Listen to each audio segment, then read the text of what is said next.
Bom dia, pessoal do oitavo ano de História. Que saudade das aulas.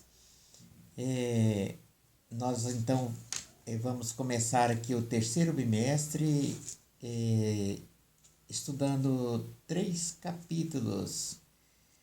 Esses 3 capítulos é como se fosse um seriado. Todos os 3 capítulos eles têm ligação um com o outro. O tema é o Brasil Império. Lembram que quando se fala Brasil Império, é uma forma de administração. Então, qual era a forma de administração anterior do Brasil Império? Era um Brasil colonial. Então, quando entrou o período de Brasil Império, deixou de existir o Brasil colonial. Quer dizer, o Brasil se tornou independente em 1822. E o Brasil Império está dividido em 3 partes. Chamamos essas 3 partes de 3 capítulos que nós vamos estar estudando. E esse estudo de 3 capítulos vai ser o módulo 3. Então, o Brasil foi independente politicamente. Economicamente ele não foi independente e como até hoje não é independente. Então, 1822 a 1889 foi o período Brasil Império. Por que só até 1889? Porque 1889 entrou aí a proclamação da República pelo Deodoro da Fonseca. Então, como está dividido o Brasil Império? Está dividido em primeiro reinado, período regencial, e o segundo reinado. Então, no capítulo 8, nós vamos estudar primeiro reinado, capítulo 9, período regencial, e o capítulo 10, o segundo reinado. Então, por que Brasil Império? Não seria Brasil monárquico? Não era governado por um rei? Sim, Brasil Império porque é um título também apropriado por causa da grande expansão, o grande área do território brasileiro. Porque quando fala impérios, está relacionado à expansão. Nós podemos lembrar do Império Romano, que houve uma grande expansão do império, se tornou então ali um grande império. Napoleão Bonaparte também. Ele passou a dominar uma grande extensão de terra, né? E o Brasil também uma grande extensão territorial, então foi muito apropriado dizer Brasil Império, mas ao mesmo tempo é monárquico ou governado por uma única pessoa que é chamado rei. Tá? Então, lembrando, talvez toda a massa territorial do Império Romano é provável de pouco mais da metade do território brasileiro.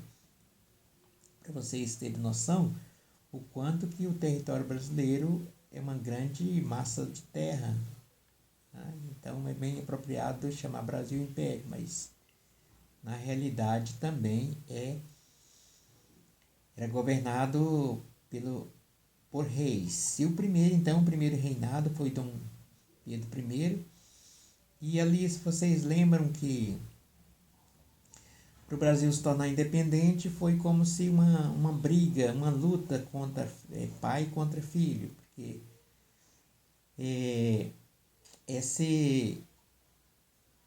quando Dom João VI retornou a Portugal, deixou aqui o jovem Dom Pedro aqui no Brasil, ele queria que não só os portugueses queriam que o Brasil continuasse a ser Brasil colônia, para continuar a exploração. Mas Dom Pedro I, ele foi, pode dizer assim, rebelde quanto a isso e o apoio da população e o desejo da população, ele acabou ficando no Brasil. Ficou chamado Dia do Fico, quando de várias maneiras o rei Dom João VI exigia que ele se retornasse a Portugal. Então ele resolveu, com o desejo da população brasileira, que ele ficasse. Então ele resolveu ficar e ficou conhecido como Dia do Fico, e proclamou proclamou a independência do Brasil. Então, os Estados Unidos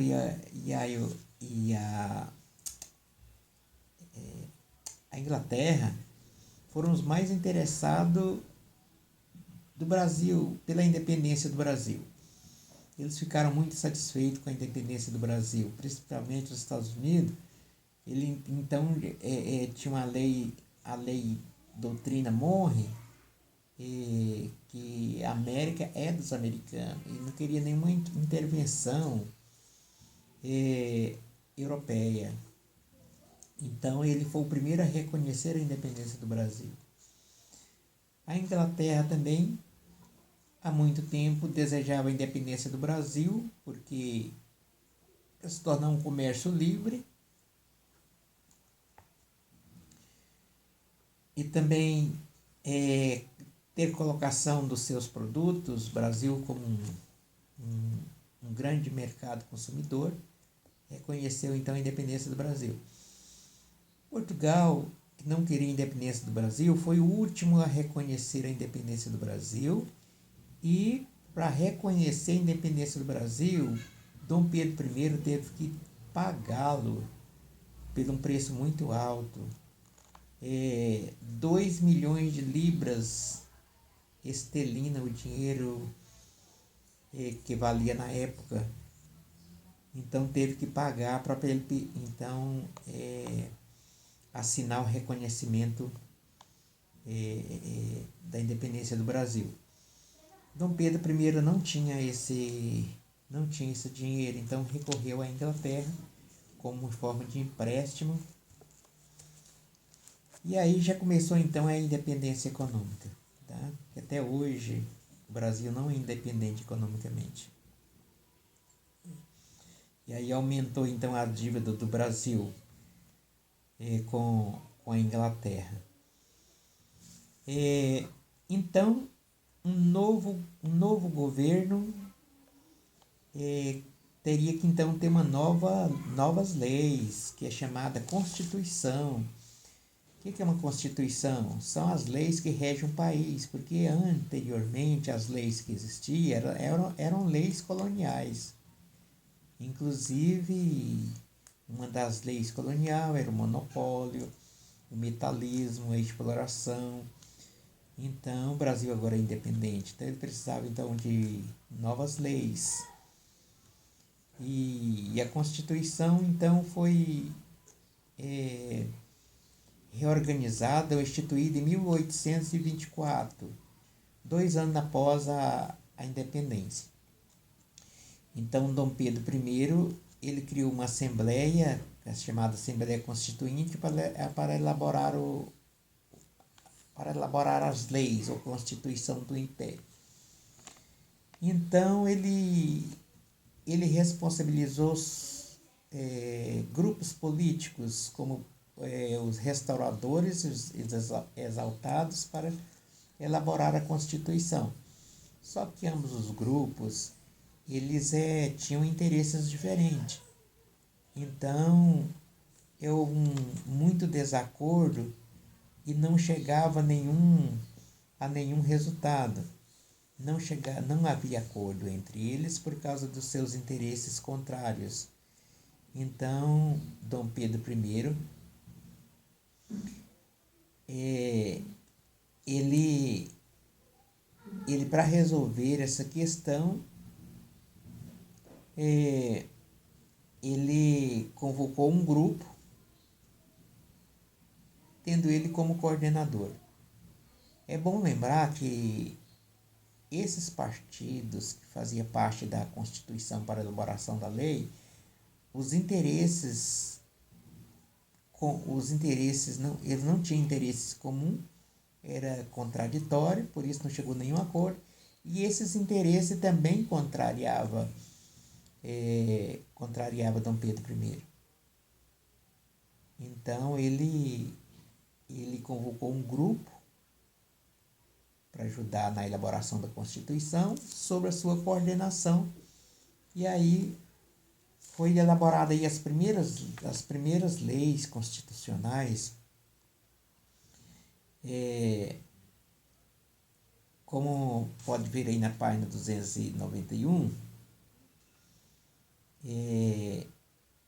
o direito de voto apenas quem tivesse renda anual de 100 mil réis. A escravidão também, segundo a lei da Constituição, teria que ser mantida. As mulheres não podiam votar. E o catolicismo ele foi definido como religião oficial do Império. E o Estado foi dividido em 4 poderes. E foi acrescentado o poder moderador.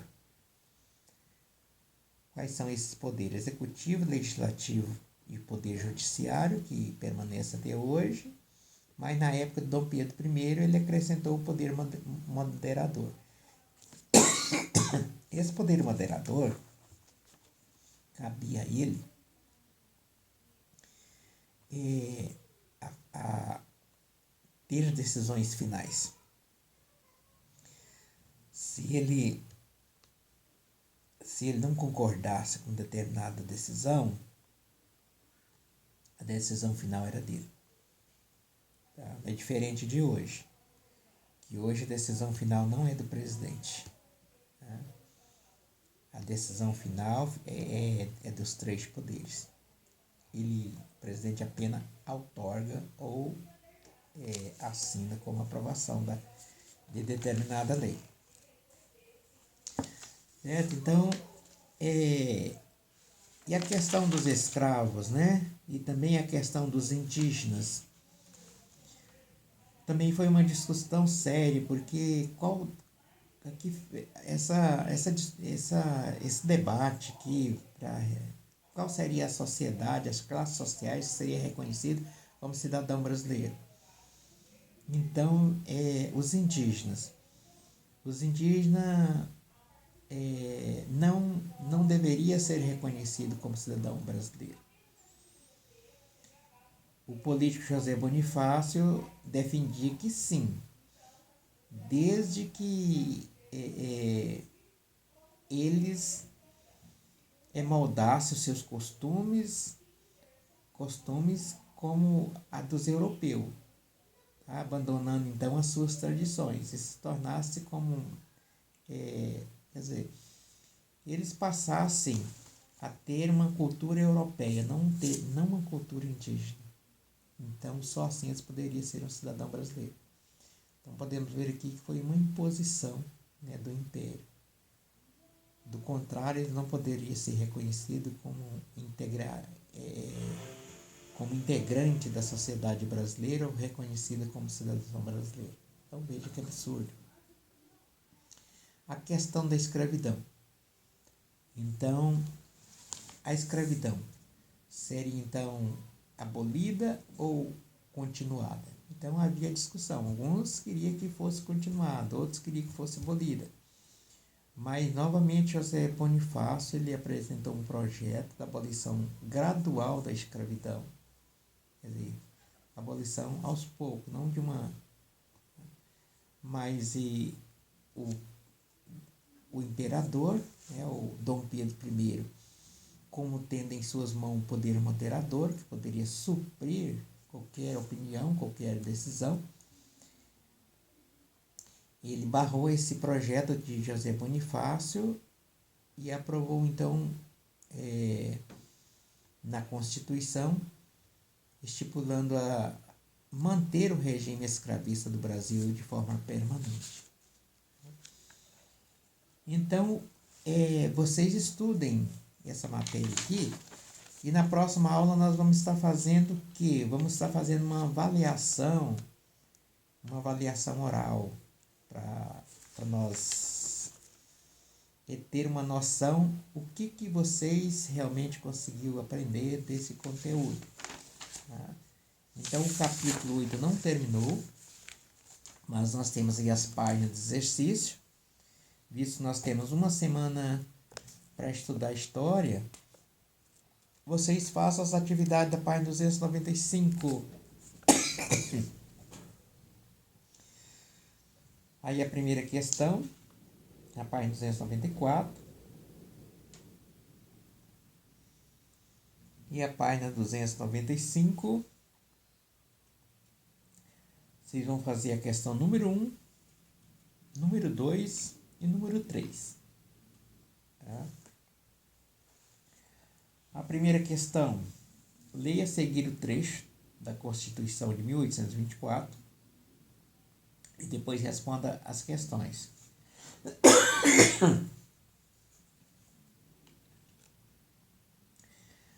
Então, o texto é esse que está aí no quadrinho, que tem o tema Constituição Política do Império do Brasil, de 25 de março de 1824. O que é que essa questão está pedindo? Relacione artigos da Constituição de 1824 com o tema que se refere. Artigo 1, 2, 3 e 4. Esses artigos vocês vão encontrar aí na página 291 e vão estar ligando artigo 1, artigo 2, 3 e 4 e 5. Vocês vão estar ligando com essas frases: a instituição, a religião oficial do Império, garantia de independência política do Império, cria o poder moderador e assim por diante. Vocês vão muito fácil essa questão aqui. Essa da letra A da questão número 1. A letra B, a Constituição de 1824, qual era a função do poder moderador? Vocês vão encontrar no texto. Terceira questão, reflita e converse com colegas. Tá? Então, para você tem que refletir, tem que pensar e dar uma resposta analítica. Qual foi a intenção de Dom Pedro ao criar o poder moderador? Essa questão está bem relacionada com a letra B. E só. A questão número 1, só isso. A questão número 2, vamos ver o que está pedindo. Explique como estava organizada a sociedade brasileira no período pós-independência. Muito interessante. E fácil. O que está pedindo? Você vai descrever como estava organizada a sociedade brasileira no período aí após a independência. Que está aí na página anterior. Né?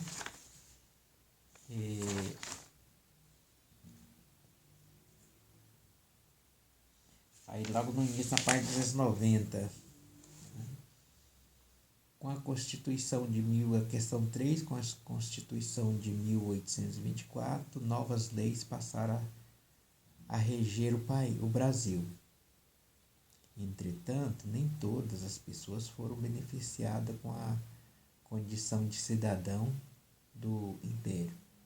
Leia o texto a seguir sobre esse tema e responda a questão.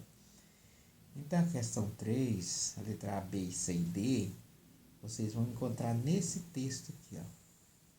Nesse texto que está roxo bem clarinho, tá? Quais lilás. É um texto pequeno, então as respostas vão estar bem pertinho uma da outra.